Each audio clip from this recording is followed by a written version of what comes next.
Welcome to the Transport Manager Coach podcast, a space where we share real stories, practical lessons, and inspiring conversations from the world of transport and logistics.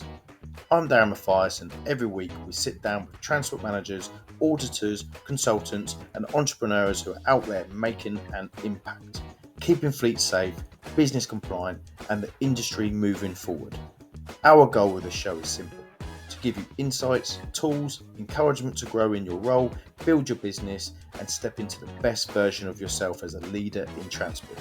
Let's dive in. Right. Good evening, everyone. I'm Leo from the Transport Manager Coach podcast. I'm here tonight with my business partner, Darren, and our esteemed guest, Damian Carter from the Mental Health Welfare. Good evening, Damian. How you doing? Good evening, very well, thank you. Yourself? Yeah, I'm awesome. Thank you very much. You all right, Darren? Yeah, doing really well. Thank you very much, and I'm really excited for this one. So, welcome on board, Damian. Thank you very much. Excellent. So, great to have you here. For our listeners who haven't met you before, can you tell us a bit about your background and what led you into the mental health field, and also just tell us a little bit about your business as well? Yeah, sure. I can put a long story as short as possible. Uh, I passed my class one back in 1996. So I did. They were my days of tramping and did all sorts of stuff there. I came away from that as I was DJing, and I ended up with my own bar in a town centre. Moved across to Spain, uh, and went to Las Vegas 1st of December 2014. Did the Rock and Roll Cafe with Elvis doing the service and got married. Um, Now, 8 months later, my wife was diagnosed with cervical cancer. And unfortunately, I lost her she was 28 years old. Oh, sorry to hear that. I absolutely, Bloody hell. not at all. As you can well imagine, I hit the floor. And uh, purely through desperation as a last ditch attempt and to shut people up, I discovered hypnosis, and it completely changed my life. To a point, I studied hypnosis. I'm a certified hypnotherapist and went on with NLP, the neuro linguistic programming. And I was running 4 bars in Spain. I wasn't driving at all when COVID hit, and they told us they were closing the bars for 2 weeks. That was in March, but without furlough, and you were living off savings. By September, it was a case of we go back to England or starve. And my current partner now is from Southampton, so I said, well, I've got a class one. Southampton's got a dock. Let's go. I will get Fair work. And through uh, the bit that got me, I think more so than anything, the more you study into the therapy side of things, the more you realize that everybody's got issues. Everybody. And as much as many people think that it's just them and they're on their own, it really isn't. But it takes that sort of eye-opening thing to realize that everybody, one way or another, has issues. We all have mental health. We call it the mental health continuum, and that changes every day. So some people can be on one end that's not very good, and then all of a sudden they're on the other side, and it's like walking a tightrope. So that piqued my interest in the mental health side, which is where I studied through the COVID times to be a mental health welfare coach. Now, hitting Southampton in the docks, it didn't take long to see that there's major problems around mental health. And as much as there really are some fabulous, and I mean there really are some fabulous resources, but I found them all to be reactive. They wait until you're on the floor. Mm. And at best, in a lot of these companies, is a QR code on the wall. and the office, there you go, the company's covered their back sort of thing. Scan the QR code on the wall, help yourself. So I thought, this can't be right. I've got to do something. Why isn't anybody doing anything proactive to get people more resilient in a better state? And so I set up the mental health, basically for truck drivers, but transport managers, I didn't give a single thought to until I took the course. And I passed out. I think Darren more so knows because bless him, he's been an absolute godsend to me, as has this whole concept that you're running. I think it's fabulous. Um, I've relied very much on. I've had some great help and advice from you guys, and it's only now that I'm realizing what is involved in the transport manager side and how it can be such a, first of all, lonely experience, Hmm. an absolute minefield.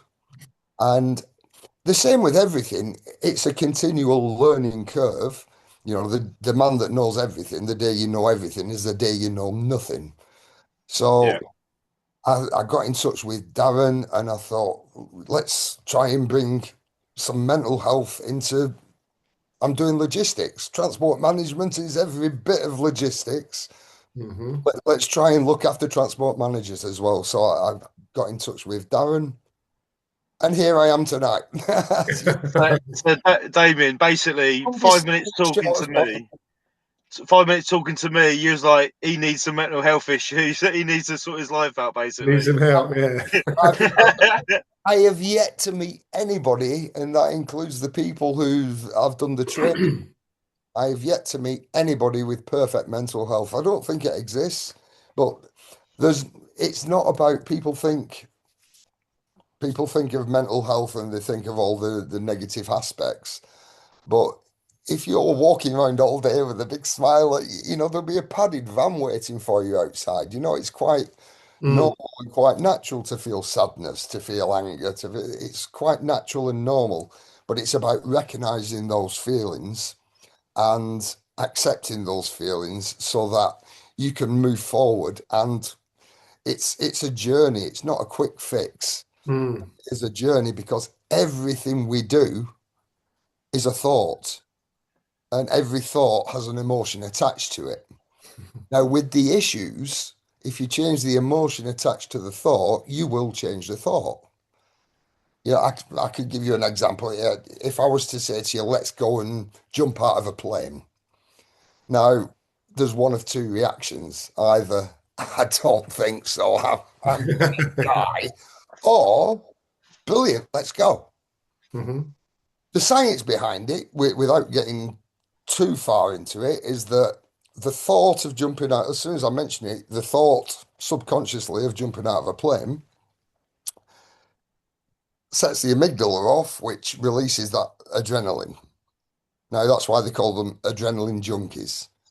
Now, that feeling gives the emotion of protection, or I'm going to die, or brilliant, that's fun. But the point is, it's the same thought and it's the same feeling, but two completely different emotions attached to it. Does that make sense? Yeah. Yeah, Yeah. it does actually. Because this evening over the dinner table, because it's half term at the moment, and I've got three young kids, and we're talking about going to Coral Reef. Yeah, And the last time we was there, bless her, my eldest was too scared to go down any of the um, water chutes. yeah, yeah. But my middle child, my youngest daughter, um, she was scared at first, but she went down and she loved it. So tonight, when I mentioned that we might go to Coral Reef this week, instantly my eldest was like, "What the one with the water chutes? But what if I'm too scared to go down again?" And my middle child, my youngest daughter, was like, "Yeah, can we go down the blue one again on the dinghy?" Yeah. And it's just like you say, see the same feeling, but different emotions. One, because she was scared last time, is instantly scared again or worried that she will still be scared. Yeah, and the other one just remembers the fun she had, and she just wants that adrenaline kick that way. yeah. Yeah. That's exactly how a therapist will change a phobia by Mm. changing that emotion attached to that thought. And everything we do is a thought, and accepting that is a big step along the way. But yeah, that's the nail on the head, really. Yeah, that's exactly how it works. And so yeah, maybe because I've just had that example this evening, it kind of makes sense to me now. But how do you go from a a big burly trucker who tramps all week on his own in a cab, who might have had a break up with his missus at home, or might just got chucked out of the house and then has to spend all week in the cab on his own? How do you kind of lead him on that journey of chatting to him and trying to get him to realize um, that it's all feelings and emotions related, and try and help him to understand things and work through his mental health issues? Exactly the same way, but slowly is the key. Mhm. You don't climb Everest in one step. And it's like I tend to use the film Back to the Future. You know, Marty McFly goes back to 1955, and one small mistake completely changed the present when he came back to the present. Yeah. He went back, made a couple of small changes, and Mm. everything had changed again in the present. So the question to ask, and a lot of it is the realization and the perspective. You know, if I was to say to you, change one thing, just improve one thing about yourself, commit to improving one thing about yourself every week. What will your life look like in a year from now with 52 improvements? Change one thing every day, improve one thing every day. What will your life look like in a year with 365 improvements? And it's about setting those goals, Mm. but in small steps, Yeah. in small steps. In the case of, I think it's more in the transport manager side, especially, you know, I've gone in sort of feet first with four clients, and three of them's new applications for operators licenses from, and you know, I've just been in. I've just got back from LA, where I was up at 1 o'clock in the morning because of the time difference, sending messages to the Volk, you know, and but I can look at that in a different way because it's the perspective, and it's finding the perspectives and planning for each and every individual. Because as much as all our brains work the same, we are all different, and we all have different needs. We all have our different goals. So it can be, as much as there are generic things that you can do to take steps, often when there are issues, it's always worthwhile, even a 20-minute chat, just to get the background and set some sort of a Mm. route plan. And I suppose it takes quite a lot to kind of not break someone's, but reprogram someone's default settings. So something that they might have been a way they might have used to been reacting since they were a kid, or the way they used to see a parent react to a certain situation. So theirs might be, oh, okay, well, F it, I'm going to have a beer, Yeah, or F it, I'm going to just go and raid the fridge, or something like that. That might be yeah. their default setting, or it might just be to smash a cup. And it's teaching them to stop, remember that we're trying to work on a new way now to kind of recognize the emotion and the feeling, and trying to do it a different way now. But when you're in the moment and you just snap, or you just click, or someone pulls out of you, instantly you've got the FMs, and you just want to shoot Yeah, him out the window. But you thought, oh no, actually I'm trying to do it a different way now, yeah. and reprogram things. It's hard, isn't it? Of course, and when you talk about, you know, well, sorry, I'll have a beer, or into the fridge, drugs, alcohol, Hmm. the big the big point there that people don't seem to realize is drugs and alcohol, using those as the example, drugs and alcohol aren't the problem.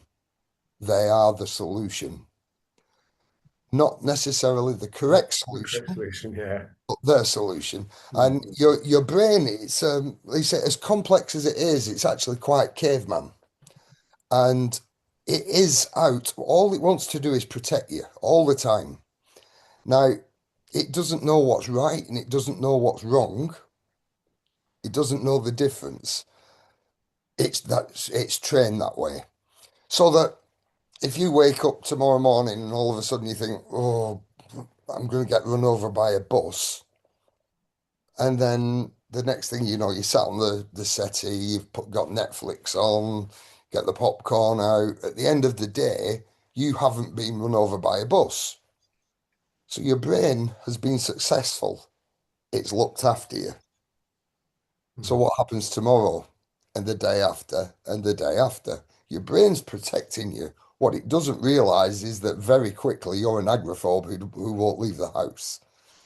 Yeah. So it's about, although your brain is there trying to protect you from caveman instincts, if it's done its job, then it's successful. And then you have confirmation bias, which is your ego. Everything that you have to do, you've got to prove yourself right all the time. And this is where affirmations work. You know, when people, oh, this is crap, this is rubbish, oh, this is, your brain will search out for the things subconsciously that are rubbish and are bad to prove that you're right. Mm. It's like seeing two magpies together. And Of instantly think, course. oh, that's good luck. Oh, morning, Yeah, guys, and then that's it for the rest of the day. You're looking for the good absolutely. things. Or Absolutely. if you see one magpie, you're thinking, oh, it's going to be a bad day. Yeah. Yeah. Just the little tiny things, and it's doing things with purpose. Mm. And with purpose, the more that you do it, it's 30 days to form habit. And in 30 days, you're doing things as a habit and you've broken an old habit, replaced it with a good one. Mm. That's where it's the tiny steps again. But everything is so closely related with physical health and mental health. It's absolutely untrue. You know, you go into breathing, into exercise, into nutrition. And it's not about don't have a pint. It's not about eat lettuce, leaves, and nuts. You know, it's not about go to the gym and be Arnold Schwarzenegger. You know, for exercise, next time you go to Tesco's, park at the back of the car park. So you purposely have to walk that extra 50 yards and Mm. then congratulate yourself for doing it. And it's about movement and just go for a walk, Mm.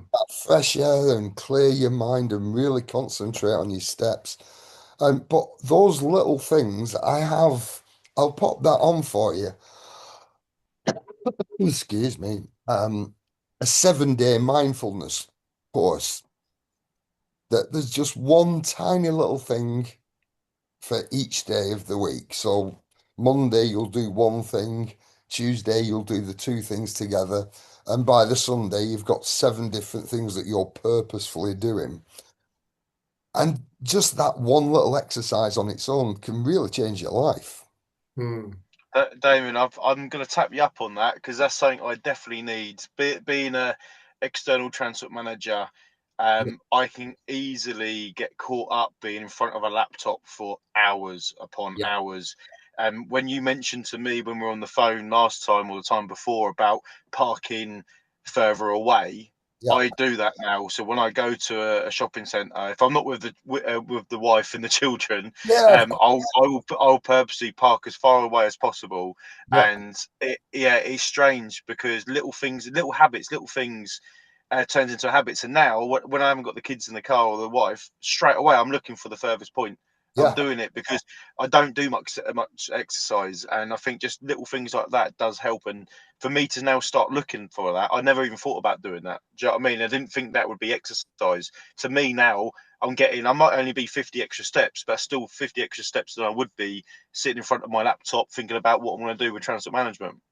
Yeah, can you imagine saying to this is what the stuff I'm learning as a transport manager myself now, and well, do this exercise, go on these walks, and it's well, I've got these calls coming in, I'm on my computer, I've got to check this, I've got this audit coming up, and it's so easy in this game as I'm learning very quickly to get overwhelmed. Mm. Mm. Yeah. And it's the same with anything. Break it down. There's a game that I do when I give a talk on I run a course on mental health that I've just started running round, but I play a game with people whereas I tell them all to stand up and face each other.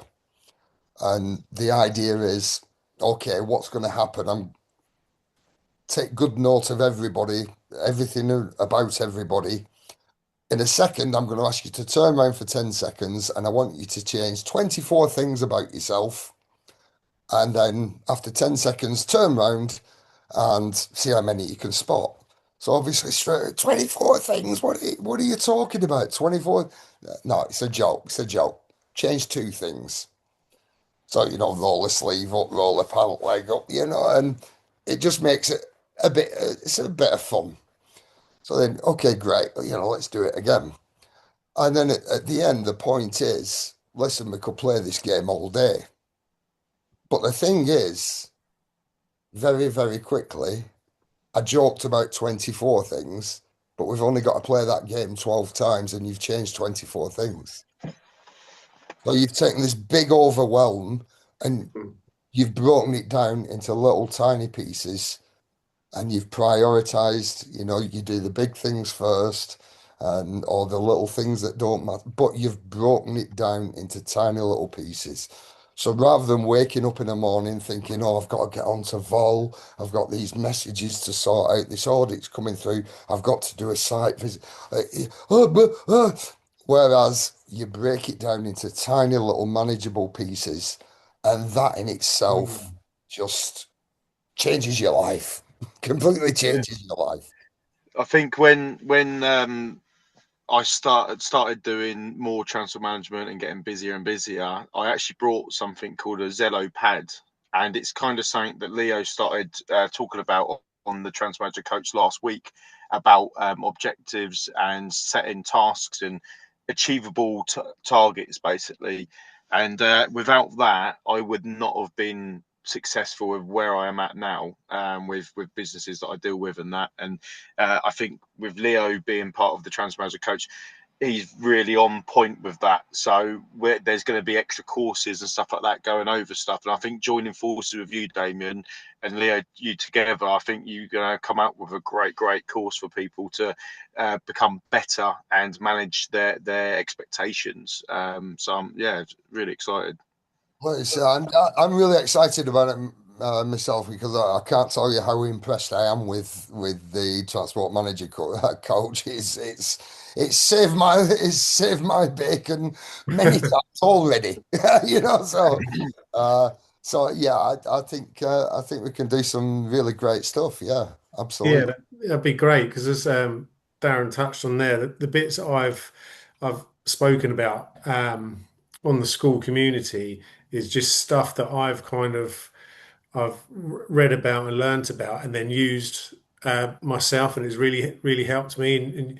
And you've touched on a few of those points now. Like every morning, I start by writing down three things I'm grateful for. Yeah, Um, and I've started to get my kids to actually do that before they go to bed now, especially when they start at big school. I could start to see them get anxious, and bless them, even my little boy now. It's amazing, like you say, that mental health is a continuum, and you might think that um, you might only think about people with mental health issues might have to be adults, or now you start to hear about it more and more with teenagers and things like that. Um, Bless him, my 4-year-old has started to kind of like pull his like play with his hair too much and pull it out to the point he's got a little ball patch. And I say to him, "Look, what's up, buddy? Why are you playing with your hair? Is there any reason you scared? Are you upset or anything like that?" And He's like, no. I said, how about school? Is everything okay there? Yeah, yeah. Do you like school? Yeah, I love school, Daddy. Okay, okay. But do you get worried at all? Are you worried at class with your writing? No, I don't worry when I'm writing. So when do you worry, buddy? And I worry when they're writing stuff on the board. And then I finally we had parents' evening and found out that they're learning phonics, and he's just doesn't quite pick up the phonics at the moment. He doesn't get all of them, so he gets worried that he's sat there and he's worried that he's not understanding. And so at night time, he's laying in bed and he just goes like that.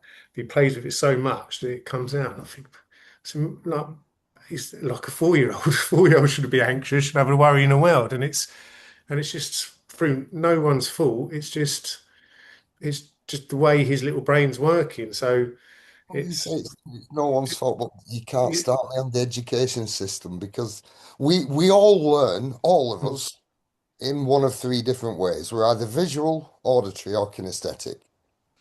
Now, the problem that you have with schools, there's a lot of things that have been recognised now that certainly when I was at school, obviously I'm 23 now, um, just graduated.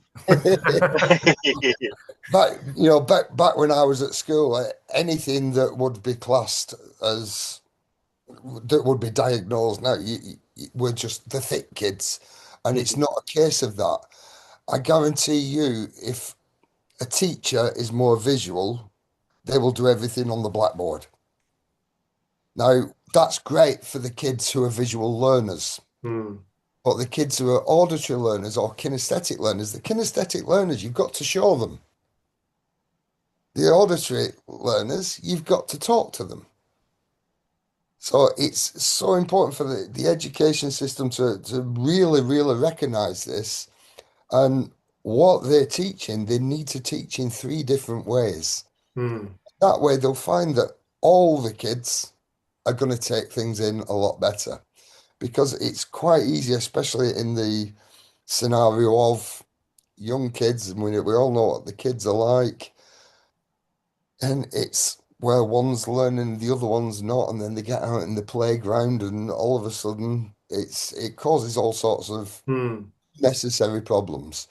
But the same does go into adulthood, Yeah. and it's all about finding that way to get through to who you're teaching.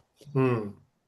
So that leads me on quite nicely. So how did you in the early days of launching mental health welfare and knowing that you wanted, or maybe you didn't know straight away that you wanted to go after kind of like the logistics, dock workers, how did you start to kind of break into that and set that up and make the transition from driving to doing that? Oh, I was coming back from Spain. I started off on the docks driving. Did a bit of driving on the roads and then on the docks driving the tugs, and then I went on the empty handlers and the reach stackers, and just still studying as and when I could, and just putting together. The initial plan was to put together to approach the bigger companies to make it feasible to be going in and toolbox talks, chatting to people, being there and being approachable and arranging things to get people together, get people outside. I'm working with a guy at the moment, and we're looking at arranging more so the men's side because obviously it's grow a pair, man up, Yeah, boys don't cry. Yeah. That sort of, yeah. I was actually on a conference call not too long ago, full of trainers, and the one guy actually said, "Yeah, it's the new bad back, isn't it? This mental health, we just got on with it. Us are we're all right." And it's well, good for you that you were all right. The suicide rate of truck drivers is 20% above the national average, 27% above the national average for forklift truck drivers. And but you were all right, so that's all right then. And you feel like Yeah. saying to these guys, well, I tell you what, then just go and buy a truck that hasn't got power steering, and because my granddad had one of them, he was all right. Yeah, Mm, and a potato on the windscreen. But people are recognizing now the difference. 56 billion pounds a year it's costing UK businesses in mental health through absenteeism. mm, 29% of that's presenteeism. When your mind's not on the job, your productivity reduces by a third. You wow. know, people are recognizing now the importance of it, Mm, and it just a lot more does need to be done, and that's exactly what I'm trying to do. We putting courses together with um, Keith from the NLTC. We're mm, working with quite a few people and trying to get a message across. But this is where I want to do it on a proactive stance. mm. There's already some fabulous resources, reactive. If people have issues and they need some help, by all means. But nobody seems to be being proactive about it.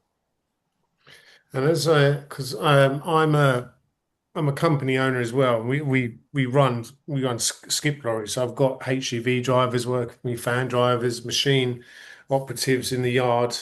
Um, as a company owner, because I know, uh, especially a lot of my guys, they're great drivers. They're great machine operators. They're good at dealing with kind of like the, the physical stress and the op stress of the day to day.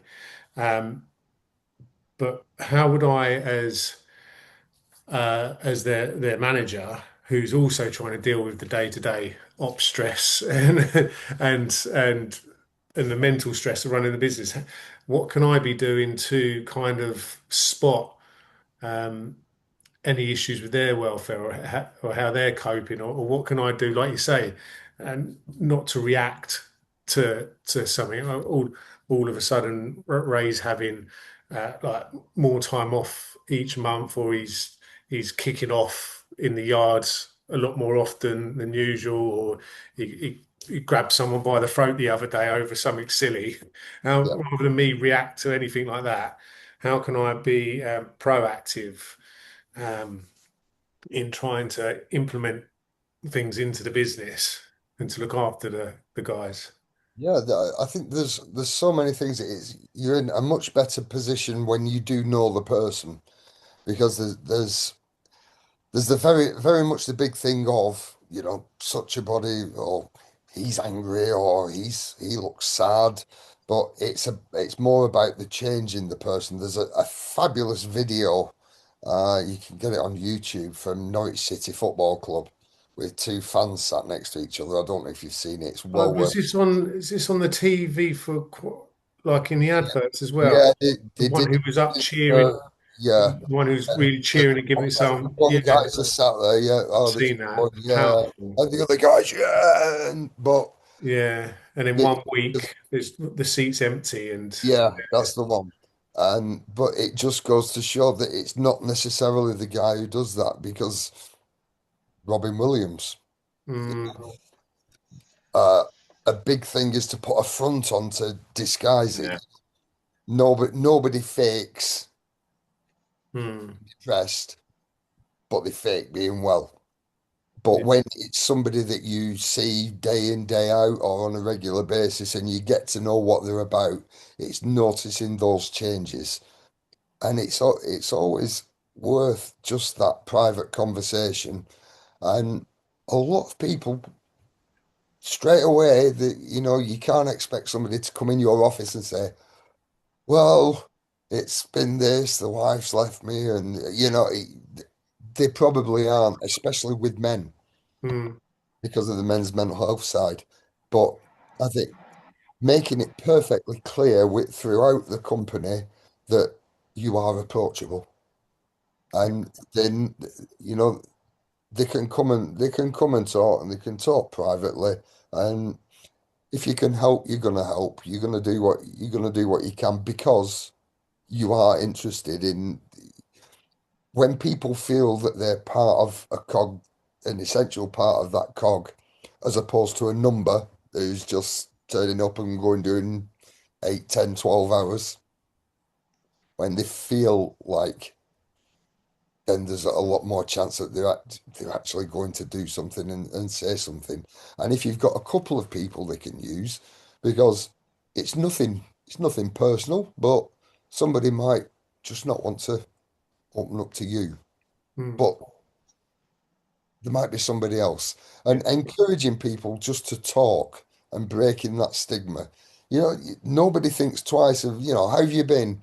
Oh, well, I've had this for about 4 days now. If I'm still like this on Monday, I'm going to go to the doctors. But nobody will say, I don't know what's wrong with me. I've just not been feeling right. I've really got to go and see somebody. Uh, people are still embarrassed to say that. Mm. And that's the stigma that needs to be broken. So in a work situation, if everybody takes their part to try and break that stigma and get people talking, getting people knowing that there is availability, knowing people that they can talk, knowing that it's not a weakness, it's a strength to talk. Oh, yeah. I think I, that goes a long way. I think with going along that sort of thing is I'm, as Leo probably knows, I'm 100 miles an hour like all the time. My mind's going 100 miles an hour, and every now and then I've just got to sort of pinch myself and be like, I've been talking non-stop now to someone like you, Leo, throwing loads of stuff. We should do this, we should do that, and every now and then I'm like, right. How are you? Are you all right? Because I know I need to shut up and sometimes I need to listen. And I might not be able to help, but sometimes just saying that, even if they don't say anything back, just them Mm. knowing that someone's asked them, how are you? And it's not about work related, it's just how are you personally? Absolutely. Sometimes you can just see a bit of a relief with people. And I try to do it quite frequently with friends, family, even to people I don't even know. Like I'm a bit of a weirdo. I'll just chat to anyone, and I could be in the supermarket, and just sat there, and I'll be like, "You're all right. You don't seem all right," and just little things like that. And but yeah, it's strange, isn't it? Just someone asking that question, whether or not you want to say something, sometimes that just makes you feel, oh, okay, right, I'm a little bit better now. Do you know what I mean? So yeah, I definitely understand what you're saying there. That's for sure. Where Yeah, you're some great. You're great with that, actually, Darren. You've done. I've noticed that a lot. Well, ever since we met, like even last week when you was in the office, we done our little bits, and Yeah, I was at my desk, and there was sort of like a 2 or 3 minute kind of like comfortable site. You were doing your thing, I was doing my thing, and then you just came out. How are you anyway, mate? You all right? And like you say, it could just be. I could be used to you saying, asking me that all the time or by text, whatever, but it could be just that one day when I am feeling really shit or something's happened, and you just asking that question at that time could be the time that I really yeah, need someone to ask me because I'm ready now to actually offload a little bit. And yeah, like you say, asking someone in the supermarket, that could be the first time that person feels seen or recognised. It's a it's a it's an amazing thing to do, and it's such an easy thing to do.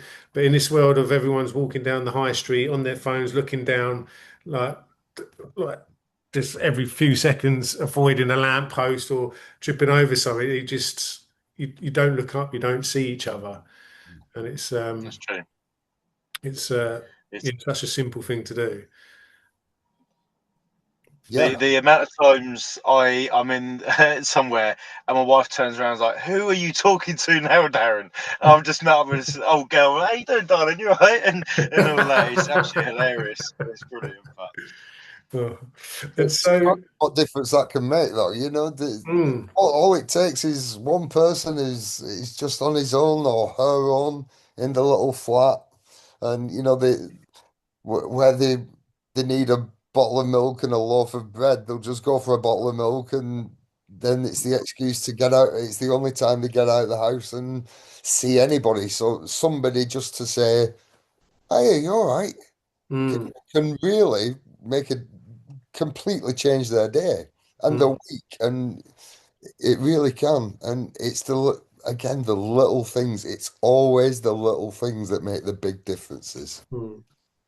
And again, it's just almost trying to not reprogram yourself, but if you're if you're someone who is just always in a rush, that you're rushing into Tesco's because you've got to quickly grab some fruit and some milk to get home because you've got to get the dinner on, or you've got to get to go and pick the kids up from school, or you've got to get back to work. You're in such a rush that you don't look up and you don't say hello to that person. It's it's again just that little reprogram of your day-to-day routines or actions or like with me and my kids. When I was going through a little bit of time, I found myself getting quite short with the children at home. So if they're playing up, I'd be, or they're naughty or rude to their mum, I'd be like, right, get to your room, go. And I'd be, but, go. And then it took a little while for me to sort of like stop doing that, catch myself and say, right, come with me and we'll go. And I'd kneel down to let and we'd just chat and we'd talk and say, oh, why are you talking to mummy like that? But it took me to sort of like catch myself and reprogram myself to react in a different way to the situation. And you never know, that could change the way that they react with their kids in the future now all of a sudden because they're not quickly reacting in that way. So um, yeah, there's so many nuances and so much to the mental health, isn't it? Is where before people were talking about this, people just got on and just they did what they did. They did maybe they like I said, they reacted how their parents used to react, and they did things that they used to do as kids to be happy, and it just filters on and on and on, and nothing changes unless something changes. Absolutely. Mm, They're hardwired to fear two things, and that's falling and sudden loud noises. Everything else is learned through environment and experience. mm. So it's quite a big thing. It's quite a big thing. So you mentioned you studied hypnotherapy and NLP.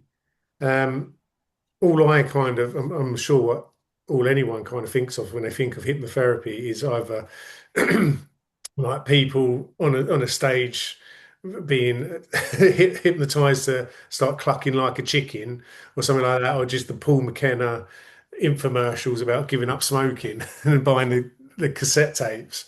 But what's the difference between the two? Um, right. It's a huge thing, and Hollywood's got a lot to answer for with the films, in that the bottom line is hypnosis is nothing more, nothing less than a deep state of focus. It's completely natural. Now, the thing with a hypnosis show, if you were to go to a hypnosis show, you would expect to see people on stage clucking around like a chicken, dancing like a ballerina, and blah, blah, blah. Now, the hypnotist will not pick on you to come up to the stage. They will do a suggestibility test, and they will pick out the people who will go on the easiest. And they've gone to the same show with the same expectations. But under hypnosis, it's not mind control. If it was mind control, I'd stand by an ATM, look into my eyes. Brilliant. It's not mind control. You are actually always in control. But in the way of a hypnosis show, when you're the volunteer, you volunteer to do it. But in the state of hypnosis, you lose all your inhibitions. So he says, you're going to be a chicken. It's just, yeah, why not? Why not? Whereas in reality, under a therapeutic side, it just allows you to focus and really, really focus on what's going on, and all the answers. You have all the answers yourself. And it's a case of just putting words in the right order to for your subconscious to realize that, as we said before, your brain's always trying to look after you, doesn't always do it the right way. Mm. Just to allow your brain to realize that there's a better way. Now, that better way isn't necessarily my way. So it's just a case of That's where with a hypnotist, there are a lot. It's the same with every, I suppose there's transport managers who should be wearing a cowboy hat and, boots, but you will always get these hypnotherapists. Oh, look what I've done. No, you haven't done anything. What you have done is guided somebody through. Mm. That one of the first questions to anybody is, have you been hypnotized before? And, people say no. Well, the biggest hypnotist in your house is your TV. You're in hypnosis probably 90% of your day. Yeah. Daydreaming is hypnosis. That is hypnosis. But you watch a film, and obviously not us big burly men, but at the end of the film where you're reaching for the tissues because it's just uh, why? We know it's been written by somebody. We know it's fiction. It's starring George Clooney and Julia Roberts, so we know they're actors. Why are you ending up like that? Because our state of focus really brings us in. And that's all hypnosis is, a deep state of focus. NLP, on the other side, is all imagination. But our thoughts, with the emotions attached to them, are, to go back to what I said earlier, let's go and jump out of a plane. Subconsciously, you are imagining jumping out of a plane, which gives that reaction to, don't think so. Mm. Or, yeah, bring it on. So the imagination is the big, powerful tool that NLP can change the emotion attached to thoughts. So the stage side, yes, volunteers who expect to see and then think, yeah, why not?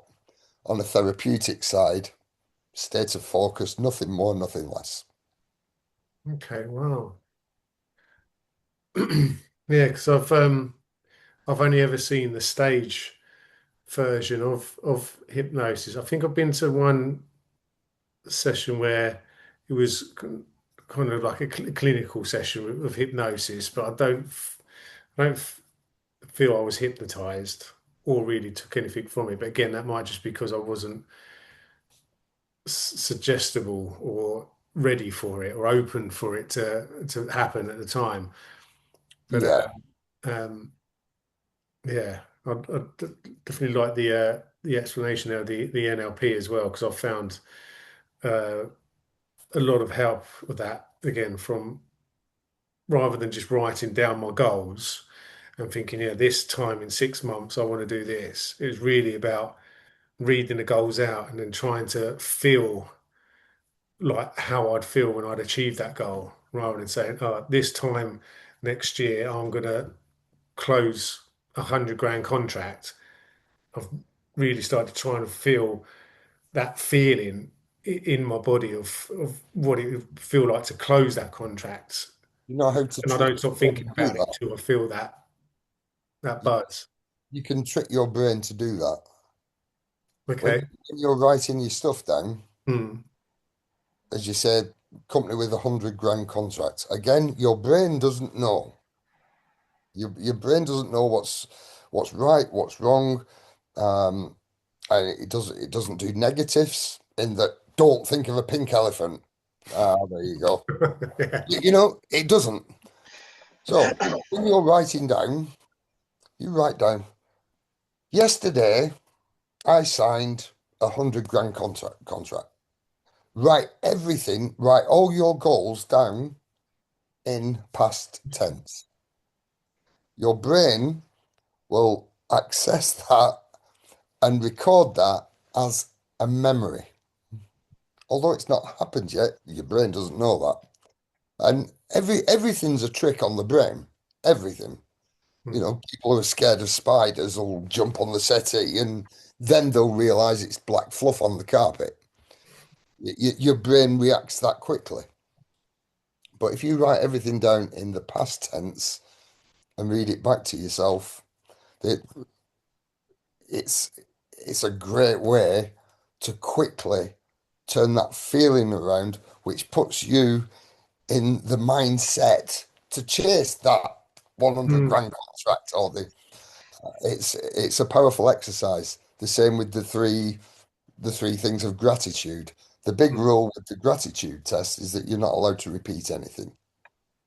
Yeah, because it's easier when you first start getting into it to say, yes, I'm grateful for my children, I'm grateful for my roof over my head, I'm grateful Yeah, for the clothes on my back. yeah, And if you just repeat those, yeah, so and it is for a long while when I started it, that was it. It was like, I'm grateful for my children, I'm grateful for my business, I'm grateful for my family. And then after a little while, it'd be like, I'm grateful to see the sunrise this morning. yeah, Because I'm up early enough for it. yeah. And I'm grateful to wake up early enough to have a nice quiet house because everyone's still in bed. You do find those the tiny things throughout your day or your morning that you wouldn't notice before. Yeah. Okay. Absolutely. I done something. I can't remember if it was Napoleon Hill or something like that. Someone said about when you're writing goals down is to write. I think it was like 25. I might get it wrong, so don't quote me right. But write down 25 goals, but write down the first 10 and forget about them. And it's the last 5 that you write down are the ones that you sort of concentrate on, because you've got, like, exactly what you're saying. You get through all of that fluffy duffy stuff that you're used to, and then you struggle to write down the last 5, 6, 7, and it's those ones are the ones that are really, really powerful. And yeah, I'm a bit weird. I really am. I visual stuff all the time. I can see the future, and it doesn't always happen, but sometimes it happens. I'm like, bloody hell! Like, if I didn't think that, and I thought I couldn't do that, I wouldn't be where I am today. And everything I've done so far, I've visualized it, and I'm 10 years ahead of myself, and it's so weird. But it's one of those things. It's like you go into a room and you're looking around. You say, it's like when you buy a car, for example. Like, you buy a car, you've never seen this Ford before. You buy it, and all of a sudden, everyone's got that car. It's because your brain is now fixated on that one thing, and then you're purposely trying to find it without even knowing. And this is what I do with business. And this is what I do with friendships and all additional training that we think of for, like, external transport management. Internal is we try to think about it, and it happens. Do you know what I mean? Confirmation bias. Mm. Mm. Oh, fair play. No, you think something and you believe what you Yeah, think, then your brain, for your ego, will find yeah. those opportunities that you've visualized. Your brain will seek out to prove that you are right. That's exactly what's happening, and it's confirmation bias. It's completely true from you, and it So I'm not going mad then. you're not going mad at Well, all. Not yet. he That's didn't say exactly how that. the brain works. Exactly how the brain works. So you mentioned some of the programs that you do. So what are some of these bespoke programs you do for companies? So, and what sort of size companies do you work? Do you work with companies with big HR departments, or who don't have the HR departments, who might already have the mental health, the QR codes, as it were? Do you only work with smaller ones? Tell us a Well, little bit about these yeah, programs. the real truth of the matter is that, like I said, what I wanted to do, Plan A was the big program to go in, set schemes up, and that's why I quit on the docks, because I needed to work full time with it. And oh, trying to ask somebody for the name in HR was, I'm old school, knock on the door. This is me. Oh, you can't do that. You've Mm, got to email info at that goes in the junk file. And yeah. it's, must have spent 6 months really just banging my head against a brick wall. And then again, the whole thing, because this was happening, this was happening. So opportunity arises as and where it comes, and I've been doing quite a lot of work putting courses together. I'm working with on 2 big courses at the moment, and the training that I'm delivering, I've just done the first one on Friday for Road to Logistics. Don't know if you're aware of those. It's a Us. not for profit up in Liverpool, and they're for long-term unemployed and people who've just come out of prison and are trying to make a new start. And they help them with the training on into warehouse work, forklift driving, heavy goods driving, and we have a mental health course that's a day of their training. So Plan A has gone very quickly through B, C, D, E, and I'm probably on about Plan W at the minute, which is fine because again, it's all little steps forward and Mhm. up and I discovered transport manager course by coach by complete and utter accident through being given the opportunity to take the transport manager exam. And then I came across you guys and well, look at us here now. Yeah. It's it's surprising. Whereas again, that with that mindset, Mm. opportunities are there Yeah. and things doors do open if you're in that mindset of being able to do that. If it wasn't for the training that I get that I've learned myself and now Mm. offer, then the truth is I would have given up 8 months ago. Mm.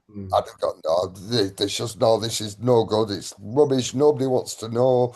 But that would have sent my confirmation bias to show me everything that's rubbish and it doesn't work. Yeah.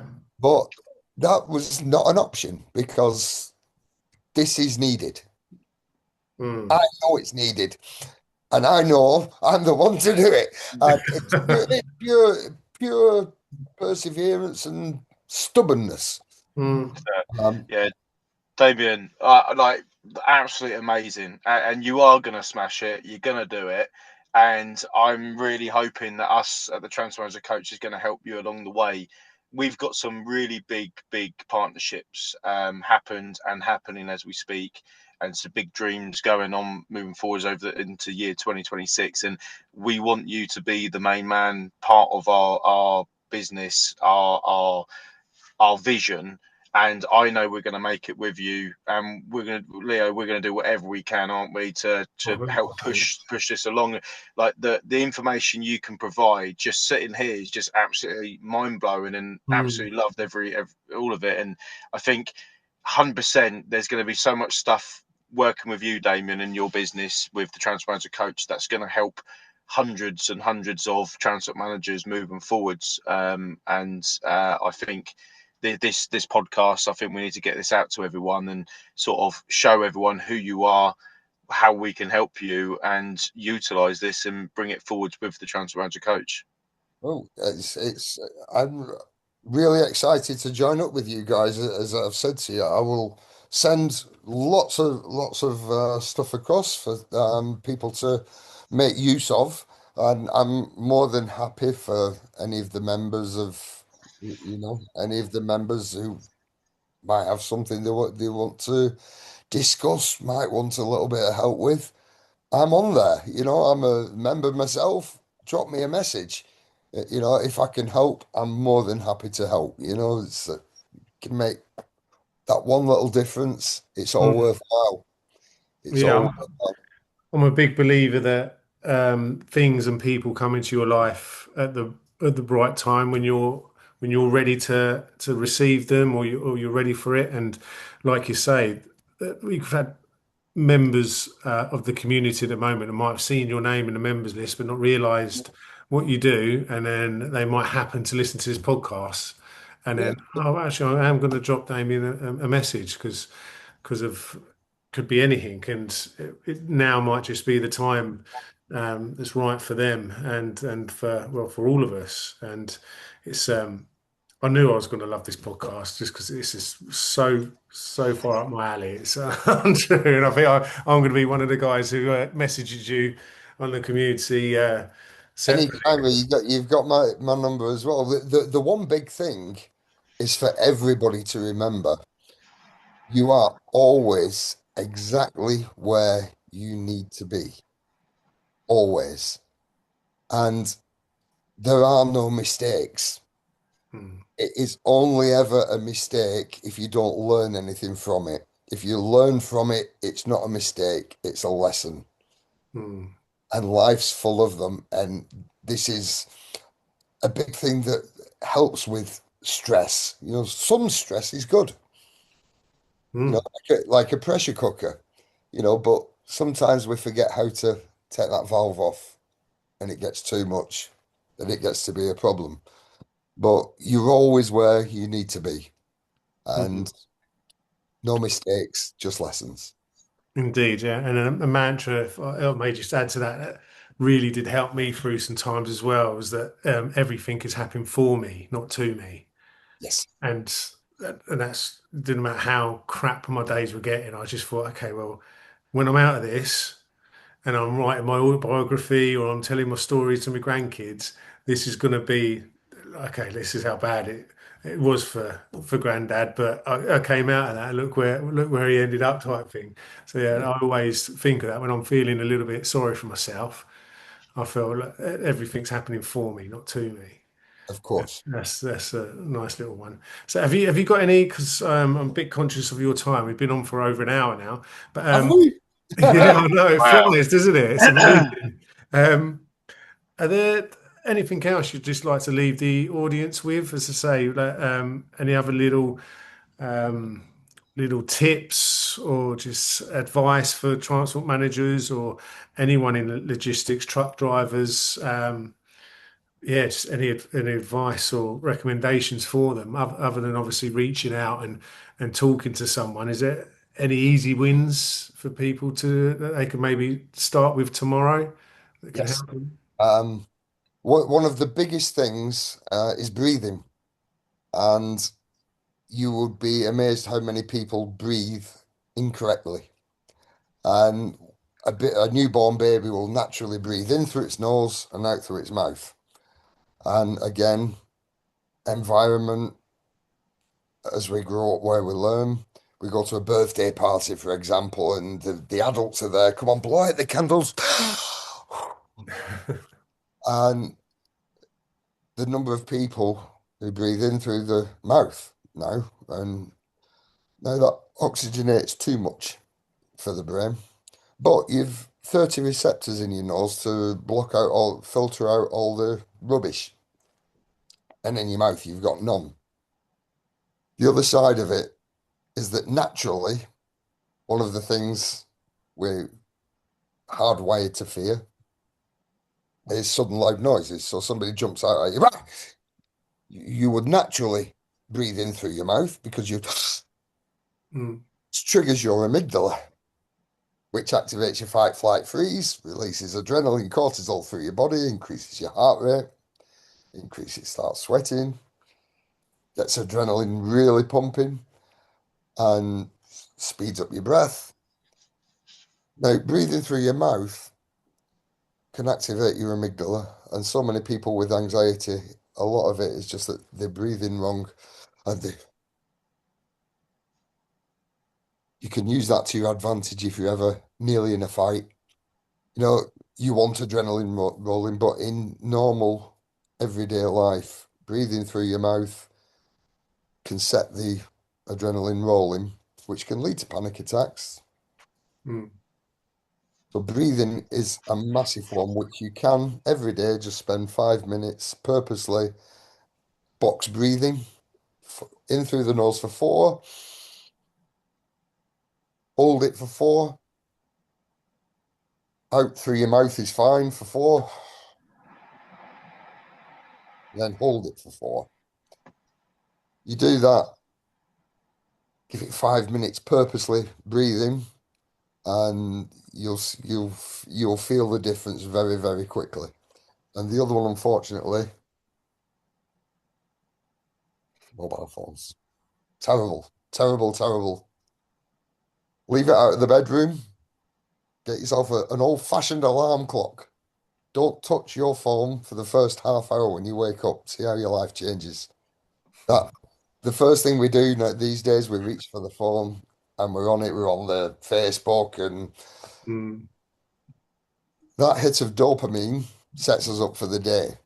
That's told our brain that's where we get our dopamine hit.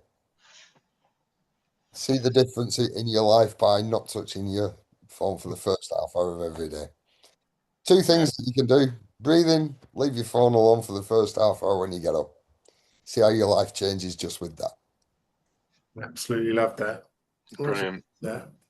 And if it's okay with you, I'll share that on the community tomorrow as well, just for those people that have not picked up this podcast. Well, to be fair, the podcast will be edited over the next coming days, so it probably won't be coming out till towards the end of the week or next week. So, but I'll put some of this out there on the community for them to get to work with, because it's gold. And like I say, I've learned about some of this over the last few years, and it's helped me immensely. Yeah, from sort of possibly spiraling. So, yeah, no, I'm a big believer in everything you do. So, and I'm looking forward to having further conversations in the Yeah. future. I'm thinking we need to get like a webinar out once every quarter or something, get Damian on there and get people to actually come onto the webinar, and let's do some stuff. Let's do some techniques for people, and let's see if we can move forwards with this, because I'm super excited. And if we can help one person, that's it. Do you know what I mean? To have a better life, then we've done something that we've said from day one, Leo, for this Transport Manager Coaches. It's not just transport management. It's not about driver rules and regulations, hours, rest periods. It's about giving transport managers just some sort of support. It could be, like you say, a breathing technique. It could be, I don't know, it could be anything. Just this is what we've set this out for, and I think people having powerful people like Damon on board is what's helping us to achieve what we want to get out of this community. So thank you so much, Damien, mate. Literally, this has been brilliant. I've enjoyed every minute of this. Thank you. Thanks to you. Me too. I've enjoyed every minute of it. Where can listeners find you? Obviously, you mentioned you're on the school community, the Transport Manager Coach. They can reach you there. But people that are picking up this podcast that might not yet be members of the Transport Manager Coach, if you're not, I don't know why not. You're mad. Just join up. Absolutely. But if you're not, how else can they contact you? Mentalhealthwelfare.com. Simple as that. Easy peasy. Okay. Well, brilliant. Have you got anything else for us, Damien? If not, we'll leave you be. And Oh, I did the course I did on Friday. One of the candidates said, "Oh, right, here we go, mental health. What are you going to find to talk about for 6 hours? Trust me, I can talk for 6 days on mental health. So you're better stopping me." well, as Darren said, we'll try and get some webinars sorted, or there might be Not a problem at an all. episode 2 for us all. But yeah, in the meantime, we'll say goodbye and thank you very much. Thank you, mate. Thank you both. Thank you both. It's been great. Excellent. Okay. Take care. Take care. See you later, mate. See you later. See you, Darren. Bye bye. Bye bye. Bye-bye.